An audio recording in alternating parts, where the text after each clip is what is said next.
I'm going to press record, and we are now recording. So good morning once again. My name is Alexandra Salas. I'm an e-learning consultant and an instructional designer. I do a variety of things. I wear a variety of hats. I'm an instructional designer at Mercer County Community College, and I do e-learning consulting as well. So during this webinar, I'm going to introduce you to a variety of productivity, organization, collaboration, teaching, and presentation tools that educators use to streamline and enhance classroom interactions. And as the description of the webinar indicates, we will be going over a host of them. First, I'd like to start with a little illustration. So I'm going to click on this link here where it says tell them, show them, and engage them. And it's going to show you a little video that I created using one of the tools. In any environment, face-to-face, hybrid, or online, providing demonstrations, motivational, and captivating conversations can enhance teaching and learning. There are many tools that can help to energize and... Okay, so just to give you a little taste of, this is one tool called Show Me. It's a presentation tool. It's also kind of a whiteboard tool, which allows you to upload images, talk over them, and also annotate. Okay, it's an app that you can download for your iPad, and it allows you to do this kind of on-the-go, spontaneous kind of teaching. And below here, you'll see a variety of different samples, related show me's that can be used in English, to teach grammar, and also math. So I'm going to go back to my presentation. And I'm going to continue and show you a variety of other tools. So the impetus behind instructional technology is that it enables you to engage students. You can use these tools face-to-face, you can use them in a hybrid situation, you can use them online, and they facilitate a lot of communication and can enhance classroom interactions, as well as teaching and learning. The fun aspect of this tool, it kind of levels the playing field. It's not only about you showcasing the tools, but your students also have access to many of these because they are free, they're intuitive, relatively easy to use. For some, there is a charge, but most of them, a great majority of them, are free. So online tools that we will be going over should be purposeful, meaning that you can visualize and you can see that there's a plethora of instructional technology tools available, but a lot of them, there's some sort of repetition, and it's kind of difficult to decide which tool you might want to use because there's so many, and some of them kind of mimic one or the other. So the idea is to, take your time, figure out what it is that you'd like to do to find the most appropriate tool for you. ADA compliance is also really important because, we have to think about the diversity of learners that we have in our classroom, and you want to find a tool that will allow you to comply with those standards, so that students who have a visual or auditory disability also can maximize the use of the learning tools that you have in the classroom. That being said, online tools also encompass instructional learning tools. So there are a great variety of tools such as open source materials, subject matter experts that are available online, and you have resources such as Merlot, the Internet Archive, Gutenberg.org, which has ebooks. You have TED Talks and Do lectures. And if you've noticed, when you logged into the webinar, there's a handout that lists many more of the tools that I will be covering. And I will also be able to provide you with a copy of this presentation in a PDF format that has a lot of the live links. Okay, so reasons for considering instructional technology tools. Well, there are a variety um, of convenient aspects to using cloud-based tools. You know, they're mobile friendly, so not only can you use them on your desktop, on a laptop, you can use them on your phone.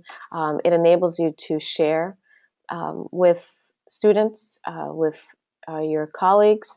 They can be used in liberal arts, social sciences, in the STEM disciplines. And one of the things that I'd like you to think about as I'm going over this arsenal of tools is think about what you do face to face and understand that there are many tools out there that can allow you to emulate what you do in your classroom. That can be, quite interesting and engaging for your students. So some things to avoid. Okay, I'm going to cover a great variety of tools. So it could be a little overwhelming. I've tried to be selective in choosing tools that can provide you with, organization assistance, communication, lecture capturing, mind mapping, different types of learning tools. But it's really up to you to kind of take your time and test them out, test drive them. And also think about there's a best practice that is called avoiding lecture and a half syndrome, meaning that we get really excited using these tools and then we add too many of them to the class, and that is something that you have to be careful because you want to avoid multimedia overload. It can turn off students as opposed to turning them on.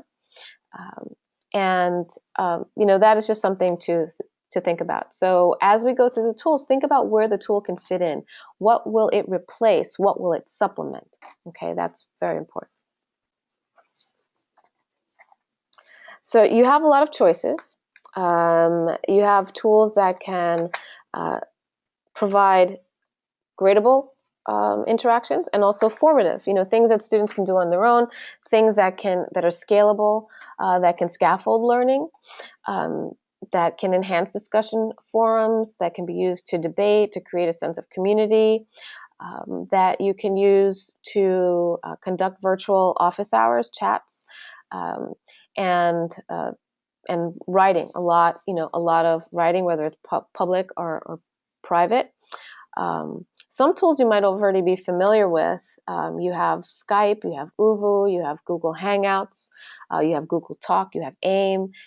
These are some entry-level type of tools that provide the communication aspect that sometimes is lost in translating face-to-face to online. But there are also many other tools that can be used in an engaging format that provide a 3D, a multidimensional scenario, in online or hybrid learning. Okay, so wikis, I'm sure many of you are familiar with wikis. They can be used for collaboration in class.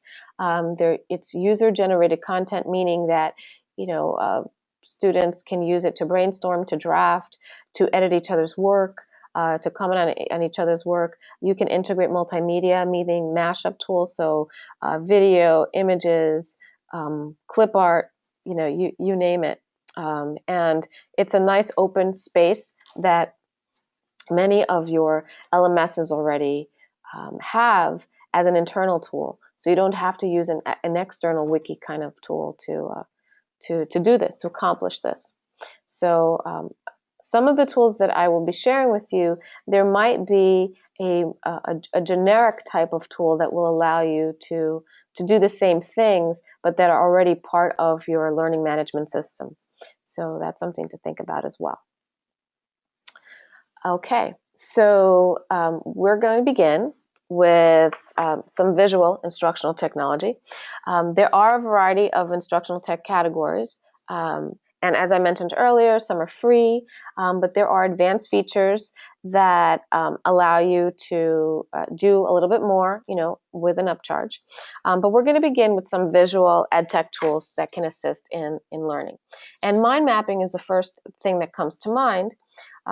It's a tool, it's a feature, it's a concept It's a strategy that is used in the early grades, but more and more, being that it's available online, it can be used in higher education as well to supplement and enhance learning practices. So here's a list of a variety of mind mapping applications that allow students to do this on the fly. You can do this at home. You can embed the links in your LMS. You can email the links to students. And I'm going to just go through a couple of them so you can see what they look like. Okay, so here is a text mind map, which allows you to create. What I did here, I just listed the months of the year, and then I click on Draw Mind Map, and it creates it. You know, you're able to zoom in on things. You're able to download it. You can save it as a JPEG, and then you can share it. You know, so if you are teaching in a lab or you have students working in groups, you know, this is something that they can work on together. Bubble. Bubble US is another mind mapping tool that allows you to create mind maps as well. And here are some examples that we can look at. Okay, so it's a visual representation of a learning concept that you can showcase. And so, like these, there are many. And so I provided the links here for you to decide which one might work for you. Okay, next I'm going to cover some multimedia tools, and lecture capture has become, you know, a critical aspect of learning and teaching. We're all familiar with TeacherTube and YouTube. There's mashup tools that are part of learning management systems. And more instructors, teachers, you know, are creating little videos of themselves teaching or elaborating on a concept, or they may be using other videos that have already been made to supplement and complement some of the learning that they want to showcase to their students. So Screener is one that I will show you that is web-based, and I'm going to just click on this 1 minute tour. Basically, you don't have to install or download anything. You would go to screener.com, and if you wanted to just record yourself, all you have to do is click on record up here, and you can begin to create your own screencast. Now, there are advantages and disadvantages, but before I talk about those, I'm just going to click on this really quickly. Welcome to Screener, screencast made easy. Got a Mac or a PC? Cool. Let's record a screencast. Start by clicking the record button. Put the recording frame where you need it. Choose your microphone and click record. You're on. Okay, and what you can see as he's going through this, notice that there's an embed code here. Once you're done recording, you can choose the embed code and add it to your web page. Now everyone can see it, even on an iPhone. Share your screencast on Facebook and Twitter. You can even put it on YouTube or your own site. Okay, so that's just a quick tour of what Screencast can do.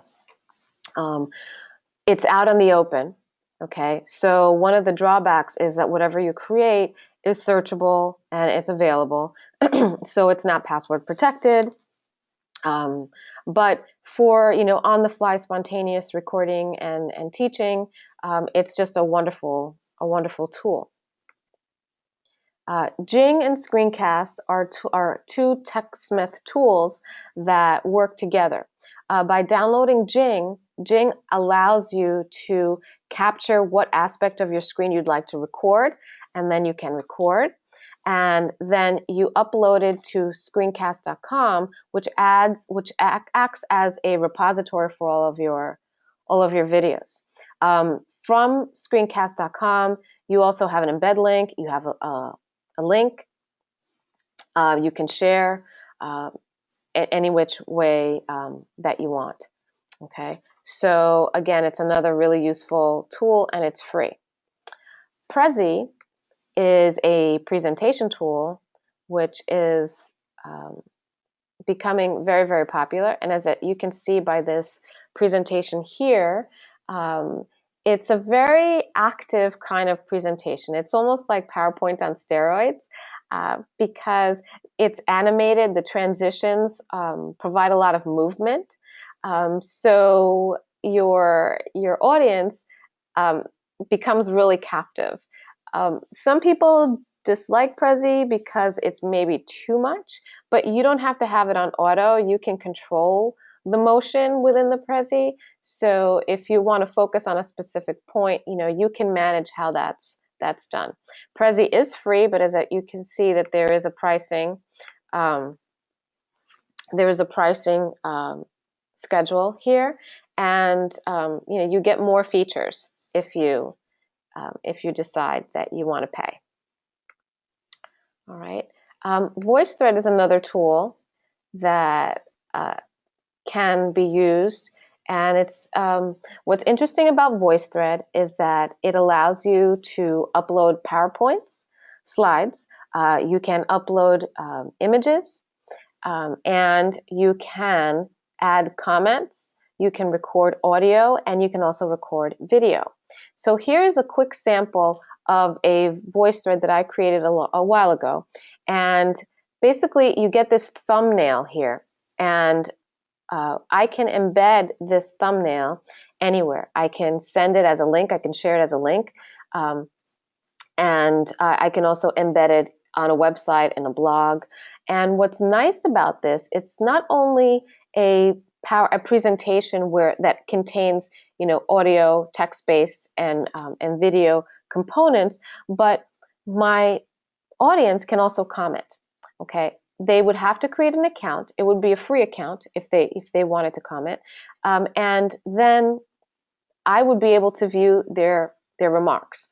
Okay, right here, I'm just going to press record real quick, and you can see that here's a picture of me, and it's me talking. Okay.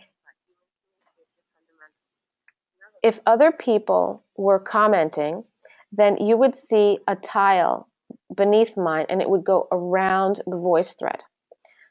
Okay. You can scroll, through the presentation. If you wanted to see all the tiles, you could just do that.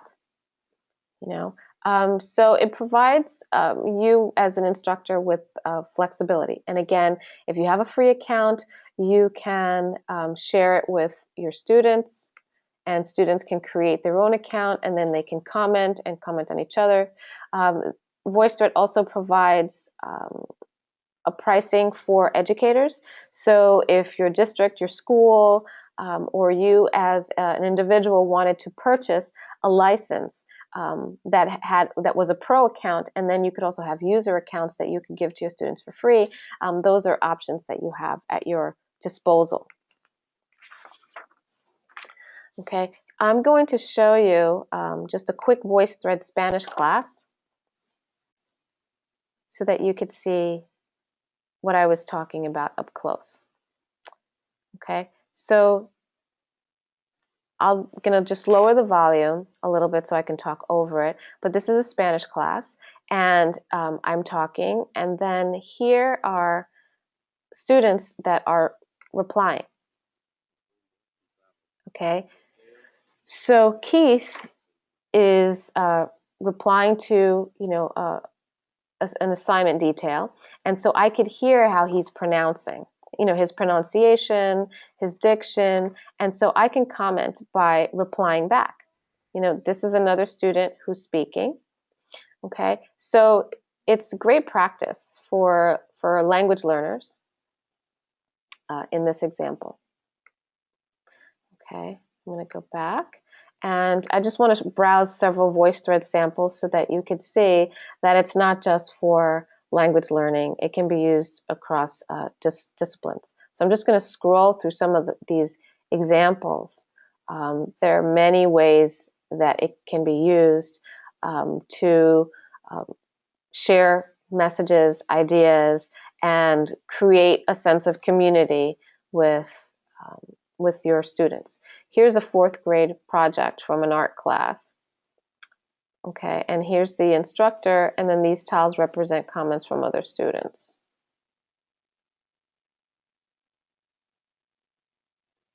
Okay, I don't want to take too much time because it's loading, but all right, I'm just going to move on. Again, all these links are available on the presentation, and so you can go through these at your leisure. I'm just keeping my eye on the time.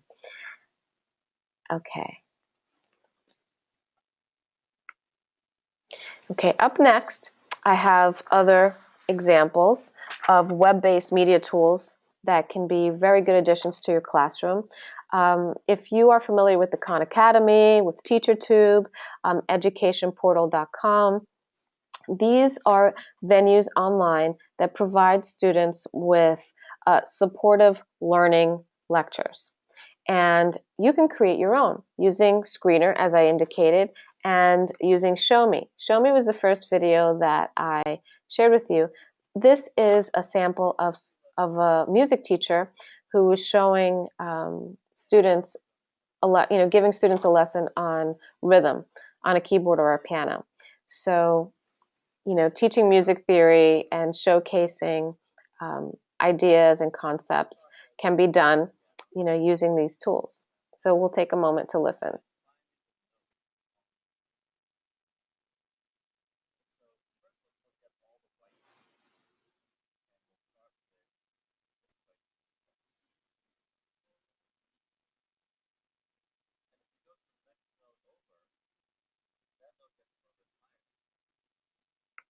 Okay, so I'm just going to stop it real quick. So as you can see, you can scribe over the images, you can talk over them, and you can have music. So basically what this teacher was doing is he had the Show Me app open, he had his images up, he was able to show the notes on the screen, but he also was probably sitting by a piano or keyboard so that students could listen to his to the sound as well. And these are other related show me's that he created. But again, I've seen this done with math. I've seen this done with science, with social studies. Again, it depends on what usage you might consider for the tool. LiveScribe is another possibility that is available. Okay, and it makes annotating come to life in a new way. There is a charge for this, but it allows you to write using a LiveScribe pen, a LiveScribe notebook, and then it can just translate those, make those notes digital.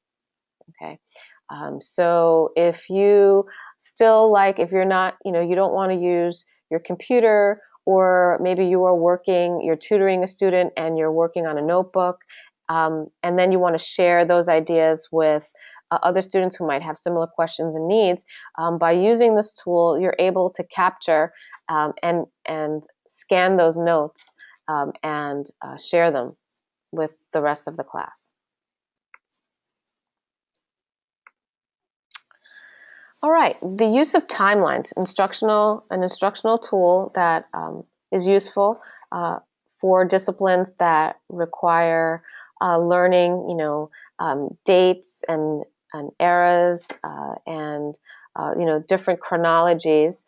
The use of timelines and having timelines come to life can be really engaging for students in learning and memorizing and internalizing, where they stand. Here, these are Dippity allows you to make a timeline very, very visual, very captivating by being able to insert links and videos and annotations. So for example, I'm just going to click on this timeline of Steve Jobs' life. Okay, and you're able to scroll through his life, okay, and look at various moments. And so it's kind of neat because here in this particular tile, you get a description of what happened at this moment, at this time, and you can actually, in addition to an image, you can insert a video. And you can, instead of sharing the entire timeline, you can actually share this particular link, this particular moment, okay, using these social networking tools. You can scroll through the timeline if in this format, if this is preferable to you. If this is too much, if this other representation is too much, you can choose how you want to view it. So you can look at it as a list format, okay, which is kind of static, but it still includes all the features. You can look at it as a map, okay, where he had been, okay. You can look at it as a flip book, which is also kind of neat, and you click on details and you find out more. Or you could look at it as the timeline itself, as I initially showed you. It's a free account, and you have access to, you can also use this as a resource to look at what are hot topics, depending on your course, and you can follow the timelines, and they're just interesting examples. Time Glider is another one. Again, there are a variety. It depends on what it is that you want to do, so you have to kind of go through them and see. So the visual representation is a little different for each one of them, but the idea is the same. Time Toast has another look, maybe a little bit more streamlined, depending on how on your taste. Okay, and I can show you. I have a sample of a timeline that I created for you to see about education technology. Okay, and I used Time Glider. Okay, so you can expand, you can scroll through.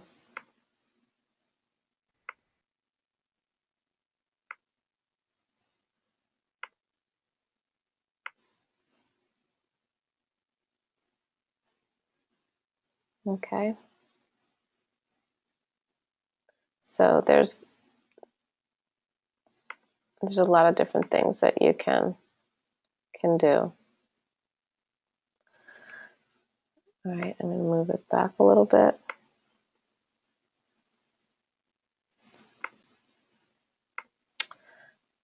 Okay. So when we talk about instructional technology, we have to also mention asynchronous learning networks. Okay, and the technology enables us to maximize the use of computer-mediated communication to support, the learning that takes place in the classroom. The technology allows us to extend the learning that takes place in the classroom outside the classroom and create learning communities, which is, critical and very important to the success of learning for students.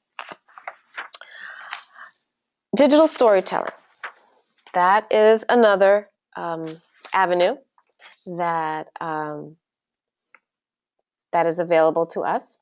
And here is a quick presentation that I did using MoveNote that combines the use of Google, Google Slides, and this other tool called MoveNote.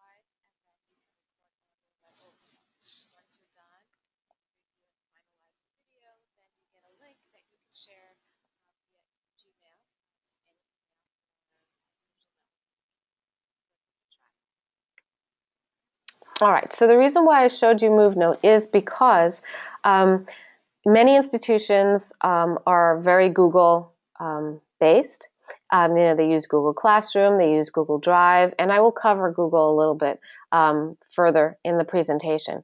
And the one challenge that Google has is that it has not enabled an audio feature for the presentations. So the presentation that I'm showcasing today, I use Creating Google Slides.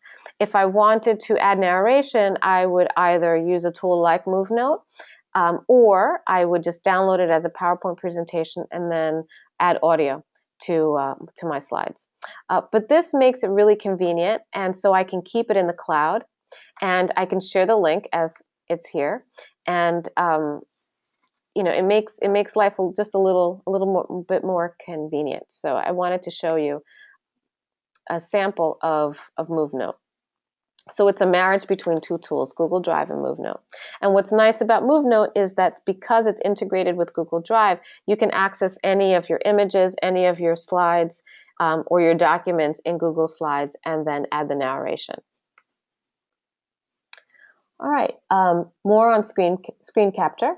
For on-the-fly recording, in addition to Screener, you have Screencast-O-Matic. And here is a list of other screen capture tools.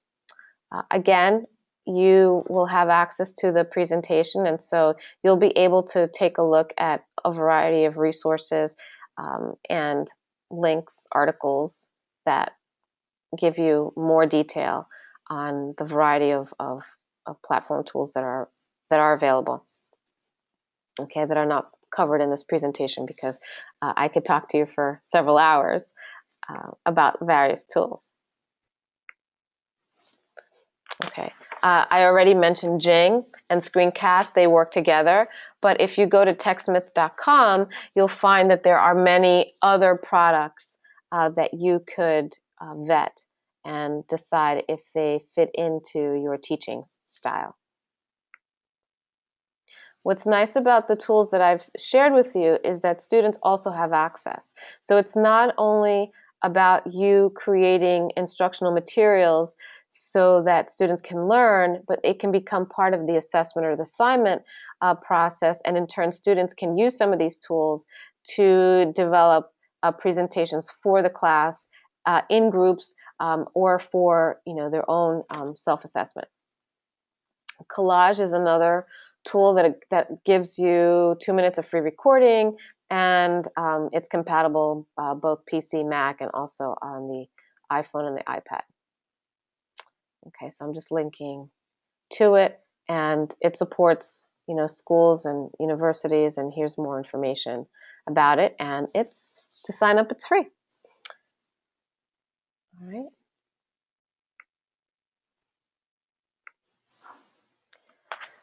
Next, I have selected Haiku Deck, and Haiku Deck provides you with a very attractive presentation option for your instructional materials that allow you to also integrate video, images, and text. So I'm just going to play this quick video for you. Hopefully it will play. There we go. Oh.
Okay, so I just wanted to show you how you can create this on your iPad, and then you can mirror it on a projecting screen.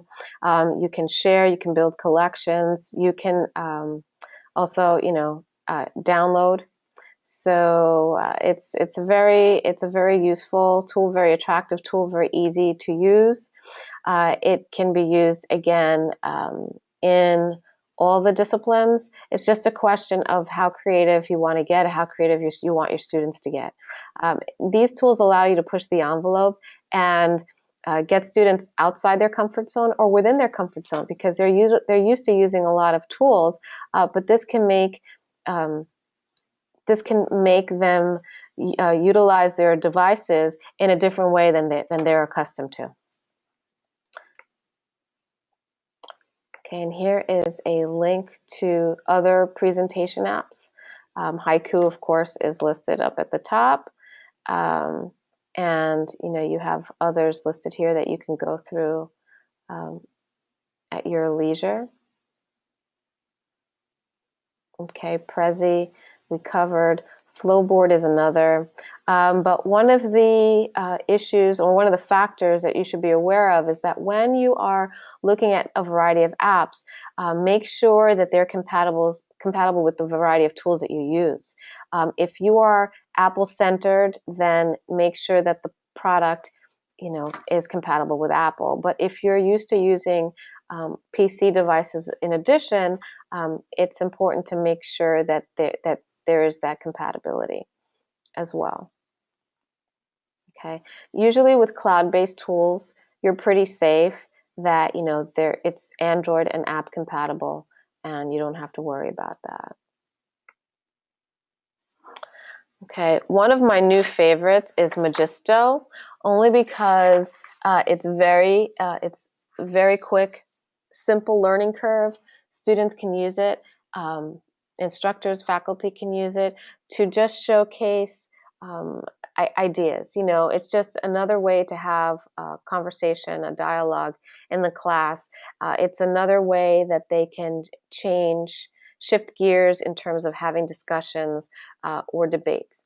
So what I did was, very quickly, all I had were images, and I selected some music and I put it together, and Magisto just presto created the video for me, and I was able to tell a quick story. So I just wanted to share it with you real quick.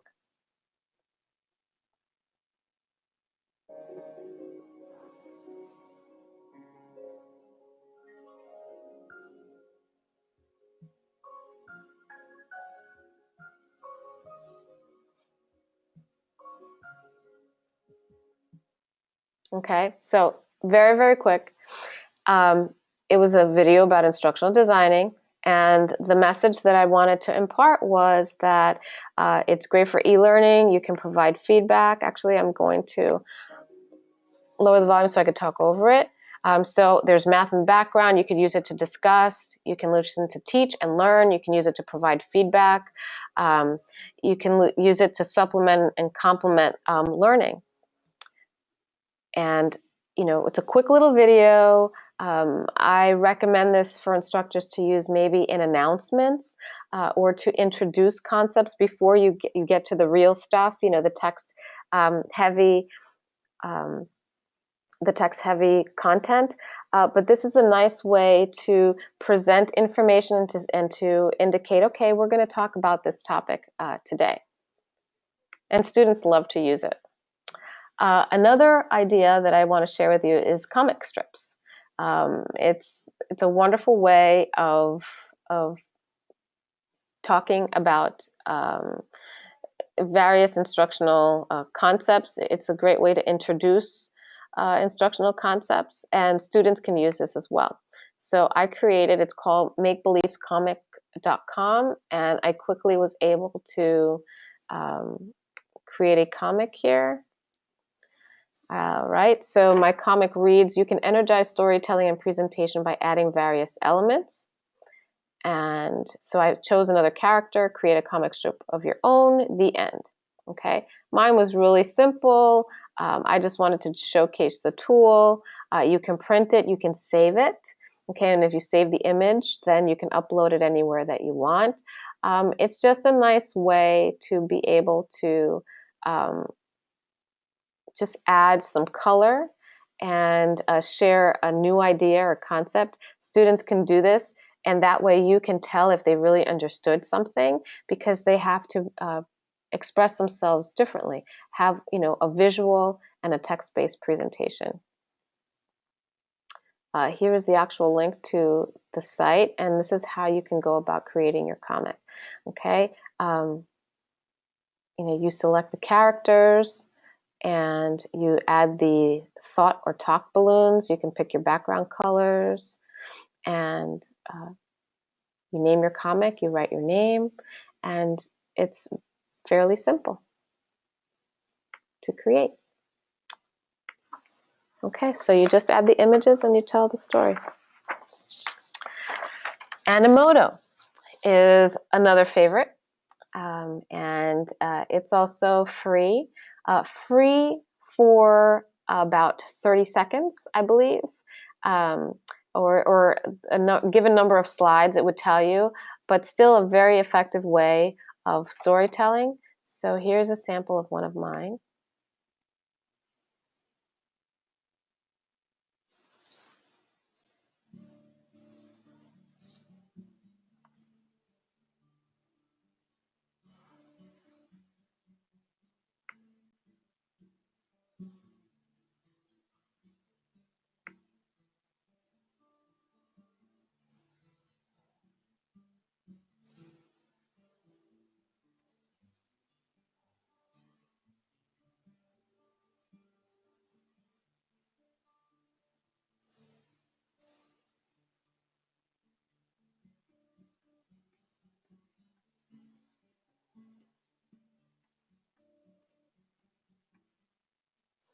Okay, Animoto provides you with a little bit more control than Magisto.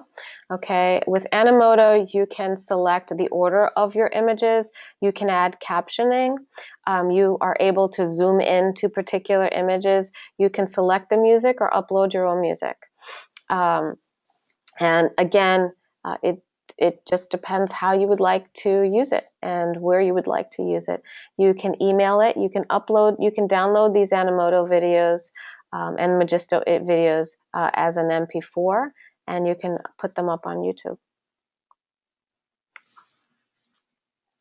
All right, so I'm looking at the time here, and I'm just going to move on to Google Drive, Google Tools. I'm sure many of you are familiar with Google, but there's always something new and exciting about Google Drive.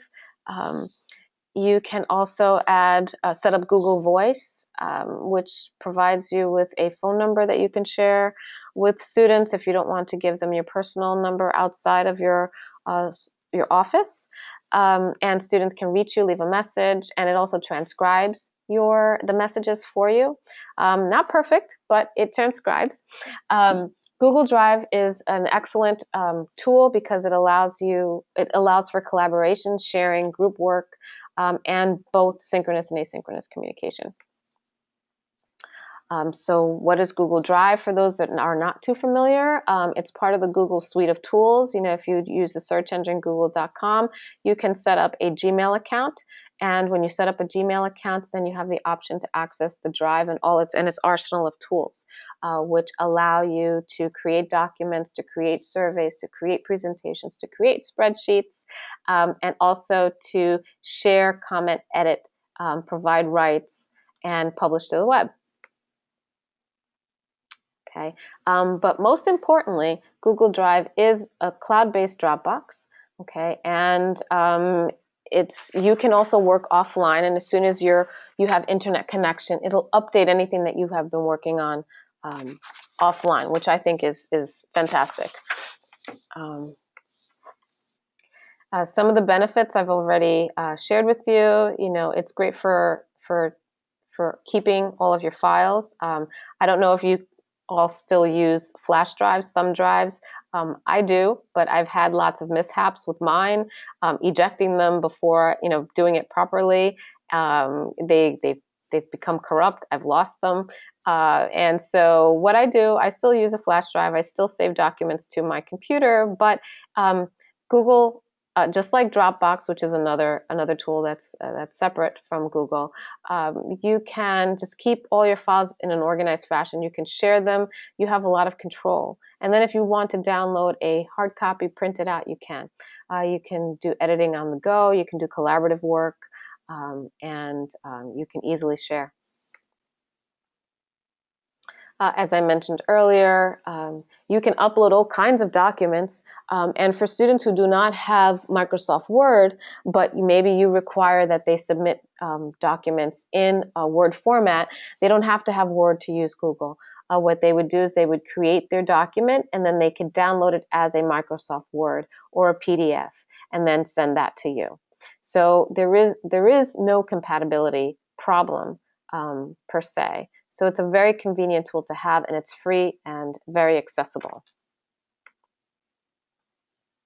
You can create surveys and also share them, and then it also provides you with analytics so that you could see the responses and timestamps. And so you can see the visual and the graphic and analytics, and then you can also see it in a spreadsheet format.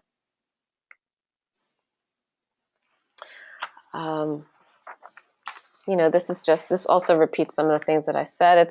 It can be an alternative to a learning management system. Now Google has Google Expeditions, Google Classroom, so definitely their suite of products have expanded, and it's something for you to consider, to use some or a few or all of the features. Again, it's a great organizational tool. You can copy files within Google. You can create folders, and it's a nice way to organize folders. If you're using Google Chrome, you can actually upload complete folders from your desktop onto Google. You don't have to do one file at a time. And so far, that's only available through Google Chrome. If you're using that as your browser, if you're using Firefox, you have to do one folder at a time, one file at a time. Excuse me. Oops. Okay, and then sharing. I think this is also very important. If you create a document and you want to share it and make it into, just have a URL, you can publish it on the web, and then it's wide open. It's searchable. But if you want to share it with just specific groups of people, you can by just getting a shareable link. You can determine permissions so that anyone can view or edit or comment. So it does give you some flexibility. And what's nice about using Google Drive products with students is that if they're working on a presentation together, for example, you don't have to worry about which version of the document they're working on. They can all be working on the same one, and Google saves their revisions in one document. So Google is kind of a one-stop shopping place. You can collect, multimedia, you can create documents, you can use it as a presentation tool, you can use it to archive and for collaboration. And so as we're getting to the end of the presentation, I'm going to share with you several free whiteboard recording apps that some I may have mentioned earlier, so I'll bypass those, and others that I have not. Okay, for lesson planning or more developed and enhanced lessons, lecture capturing, EDU Creations is a very nice tool, and it's free. And hopefully I can show you a sample. Okay, and it allows you to also annotate and add video. And you can replay, and you can download it as an MP4, which allows you to also upload it to YouTube.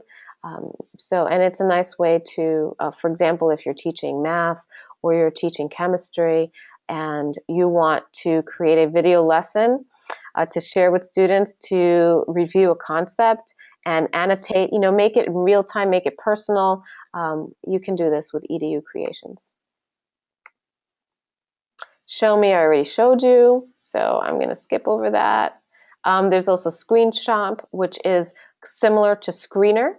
And what it does allow you to do is download as an MP4, and then you can do what you want.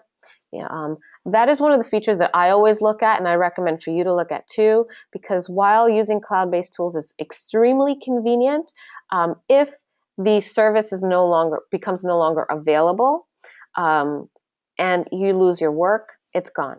Okay, but if you're able to screen capture these cloud-based tools that you've used, then you can save it, and you can build your own repository.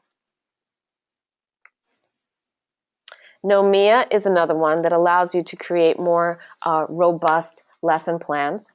And if you visit nomia.com, you can look at the different video lessons that are available. There's a huge repository that that you can upload your own lessons and you can share.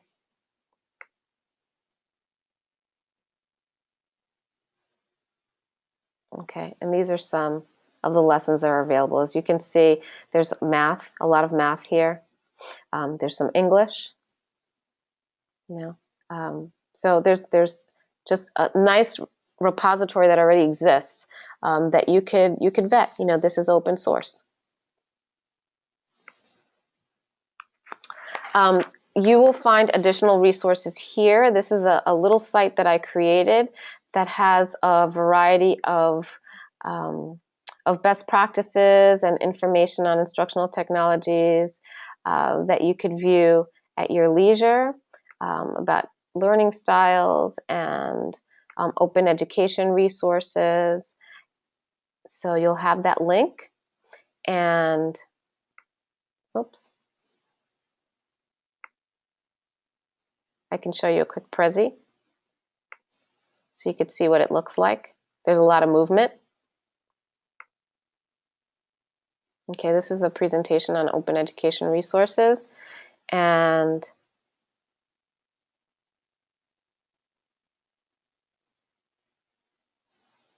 it's loading up. But you can also download Prezi. You can create a PDF. Notice how, there's a lot of movement. So I made it full screen. You can embed videos.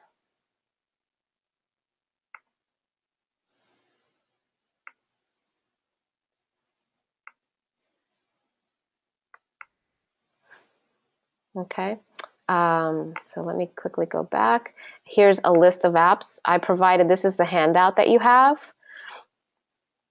I just wanted to show you there's some current articles on education applications and instructional technology, and then I've organized the applications by category. So you have productivity apps, you have annotation apps, you have creation and editing apps, and communication, collaboration, and sharing, accessibility.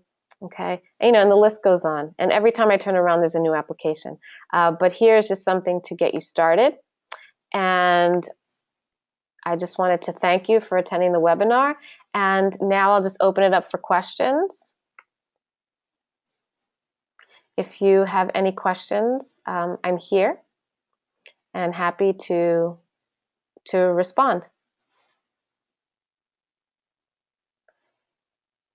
Okay, well, I'm going to thank you all for attending, and I'm going to stop recording right now, and I'll stay on for a few additional minutes.